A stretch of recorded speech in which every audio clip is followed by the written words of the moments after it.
Wuthering Heights, Chapter 3. While leading the way upstairs, she recommended that I should hide the candle and not make a noise, for her master had an odd notion about the chamber she would put me in, and never let anybody lodge there willingly. I asked the reason. She did not know, she answered. She had only lived there a year or two, and they had so many queer goings on, she could not begin to be curious. Too stupefied to be curious myself, I fastened my door and glanced round for the bed. The whole furniture consisted of a chair, a clothes press, and a large oak case, with squares cut out near the top, resembling coach windows. Having approached this structure, I looked inside and perceived it to be a single sort of old-fashioned couch, very conveniently designed to obviate the necessity for every member of the family having a room to himself. In fact, it formed a little closet, and the ledge of a window, which it enclosed, served as a table. I slid back the paneled sides, got in with my light, pulled them together again, and felt secure against the vigilance of Heathcliff and everyone else. The ledge where I placed my candle had a few mildewed books piled up in one corner, and it was covered with writing scratched on the paint. This writing, however, was nothing but a name repeated in all kinds of characters, large and small. Catherine Earnshaw, here and there, buried to Catherine Heathcliff, and then again to Catherine Linton.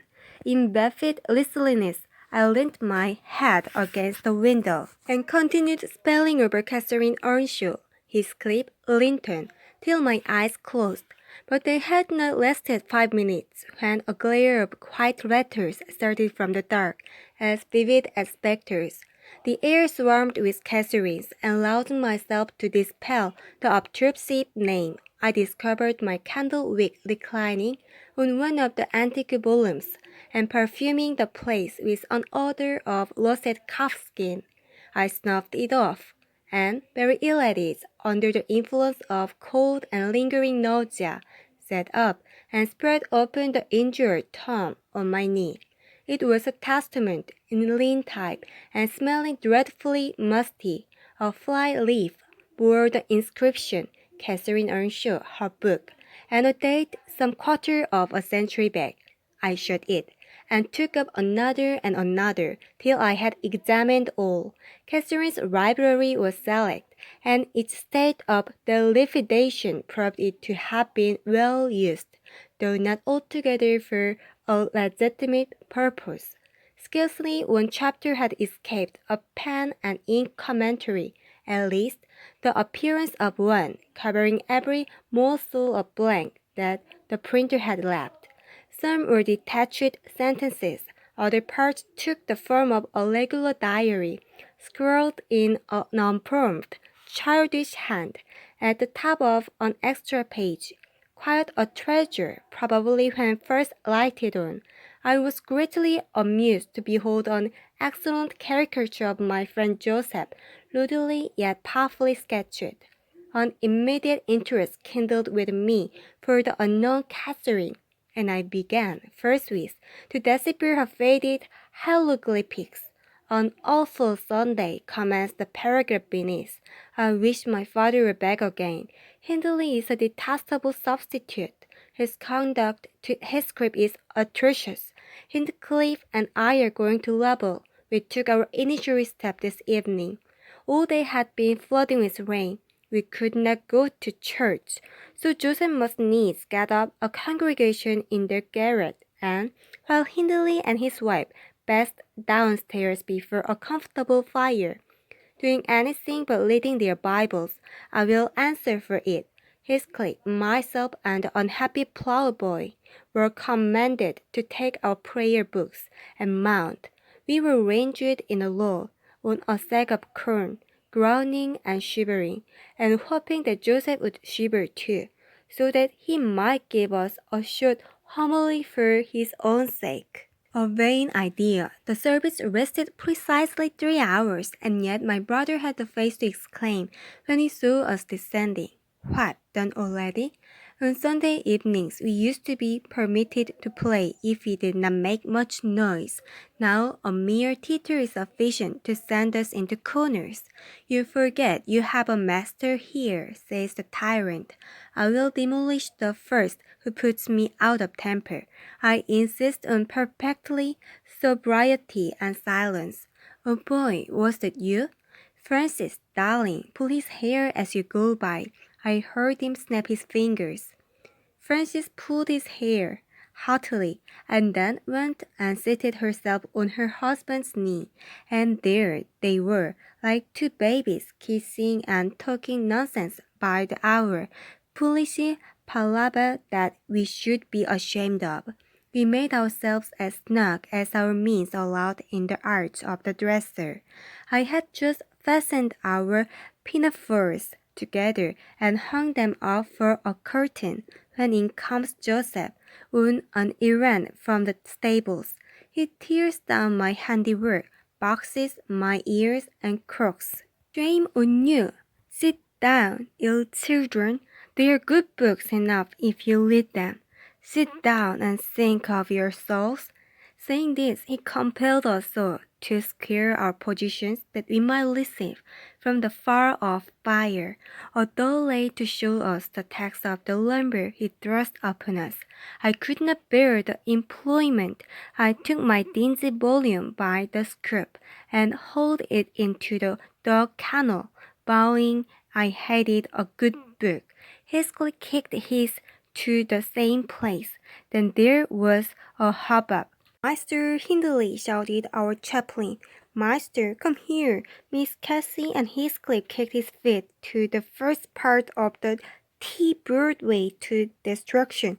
It's fair blossom that you let them go on this gate. The man threshed them properly, but he has gone. He hurried off from his paradise on the hearse, and seizing one of us by the collar and the other by the arm, hurried both into the back kitchen, where Joseph asseverated old Nick the devil would fetch us as sure as we were living, and so comforted, we each sought a separate nook to await his advent. I lifted this book and a pot of ink from a shelf, and pushed the house door ajar to give me light, and I have got the time on with writing for 20 minutes.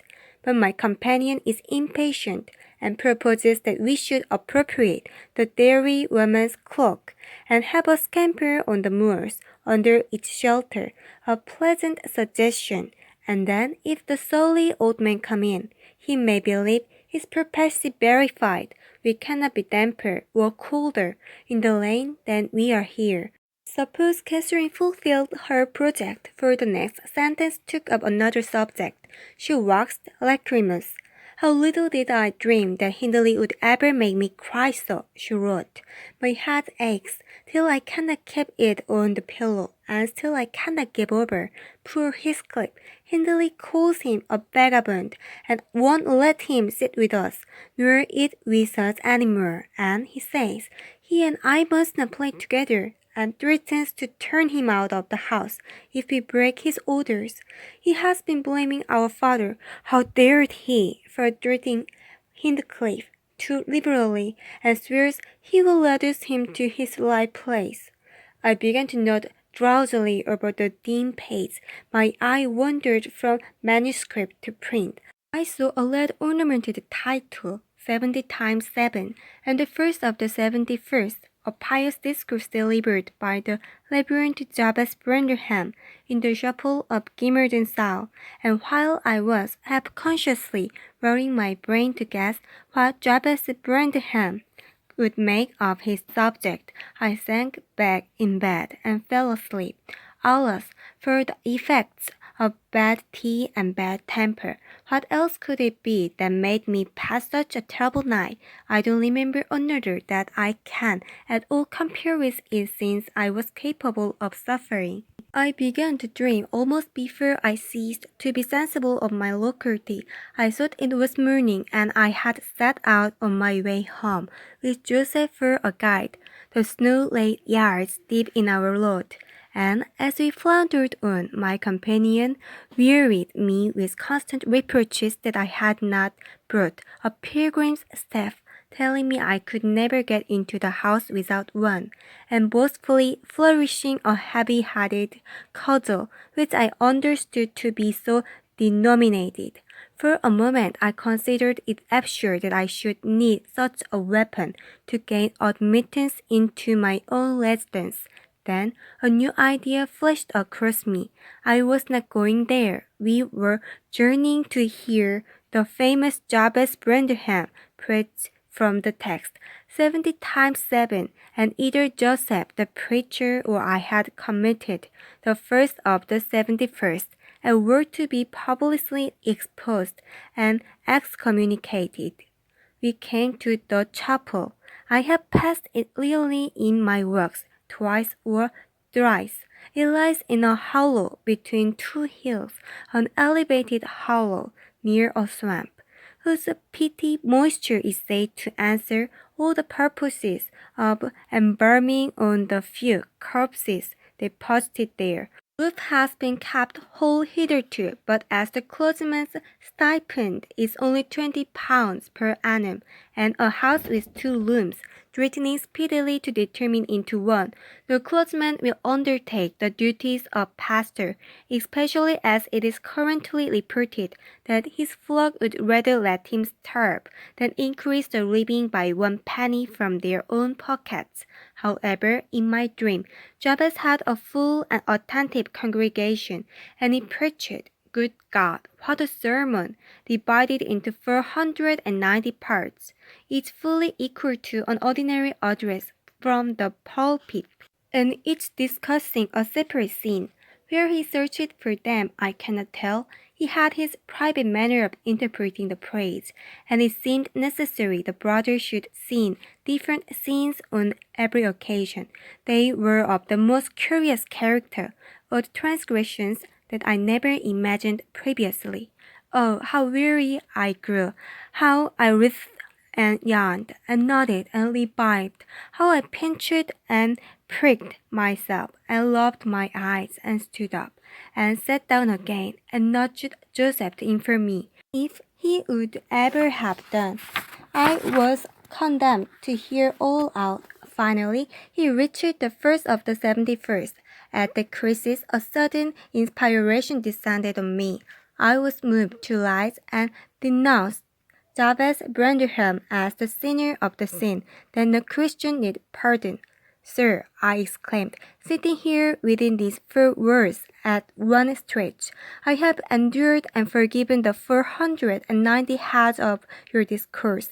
70 times 7 times have I plucked up my head and been about to depart. 70 times 7 times have you preposterously forced me to resume my seat.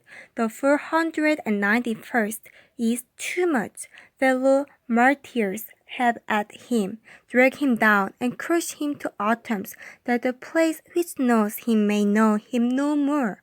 Art the man, cried James, after a solemn pause, leaning over his cushion. 70 times 7 times this, though gapingly countered the visits. 70 times 7 did I take counsel with my soul. Lord, this is human weakness. This also may be absolved. The first of the 71st is come. Brethren, execute upon him the judgment written. Such honor have all his saints. With the concluding word, the whole assembly, exerting their pilgrims' staves, rushed round me in a body, and I, having no weapon to raise in self-defense, commenced grappling with Joseph, my nearest and most ferocious assailant, for his. In the confluence of the multitude, several clubs crossed, blows aimed at me fell on other sconces. Presently the whole chapel resounded with rappings and counter-rappings. Every man's hand was against his neighbor, and Branderham, unwilling to remain idle, poured forth his zeal in a shower of loud taps on the boards of the pulpit, which responded so smartly that at last To my unspeakable relief, they woke me. And what was it that had suggested the tremendous tumult? What had played Jabe's part in the law? Merely the branch of a fir tree that touched my lattice. As the blast wailed by, I rattled its dry cones against the panes. I listened doubtingly an instant, detected the disturber, then turned and dozed, and dreamt again, if possible still more disagreeably than before. This time I remembered I was lying in the oak closet, and I heard distinctly the gusty wind and the driving of the snow. I heard also the fir bough repeated its teasing sound, and ascribed it to the light cause, but it annoyed me so much that I resolved to silence it if possible, and I thought aloud and endeavored and unhasped the casement. The hook was soldered into the staple, a circumstance observed by me when awake but forgotten.